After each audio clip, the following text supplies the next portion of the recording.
สบายดีขอต้อนรับทานเข้าสู่การนำเสนอกล้องวงจร Wi-Fi แบบให้สายซึ่งสามารถหมุนได้360องศาและเบิ่งผ่านมือถือได้แบบง่ายๆกันเลยซึ่งตอนนี้จะขอนำเสนอพรีวิวของกล้องวงจร Wi-Fi เนาะให้ทานสังเกตเบิ่งกล้องวงจร Wi-Fi ที่ด้านซ้ายมือเนาะปัจจุบันนี้ก็คือเราจะใส่นิ้วมือติดเข้าไปที่หน้าจอโทรศัพท์เนาะใส่นิ้วมือสัมผัสเลยเนาะเพื่อให้กล้องเขาหมุนบ่ว่าท่านจะหมุนไปทางด้านซ้ายมือเนาะให้สังเกตเบิ่งกล้องเนาะกล้องก็จะหมุนไปนํหรือว่าจะหมุนกลับคืนมาเนาะก็แล้วแต่ตามความสะดวกต้องการที่ว่าอยากหมุนเลยเนาะหรือว่าจะหมุนขึ้นก็ได้เช่นเดียวกันเนาะหมุนลงก็ได้เนาะ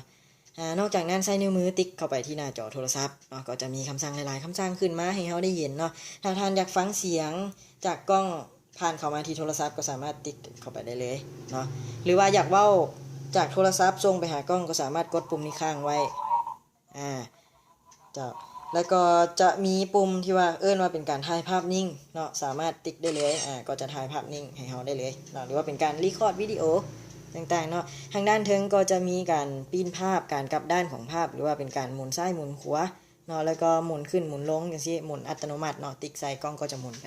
ตามที่เราติ๊กไปเลยเนาะและมาวันนี้การนำเสนอพรีวิวของกล้องวงจร Wi-Fi ก็เมื่อเพียงเท่านี้เนาะต้องขอขอบใจหลายๆสำหรับทุกท่านที่ว่าให้เกียรติติดตามรับชมเนาะสำหรับตอนนี้ขอกล่าวคำว่าสบายดี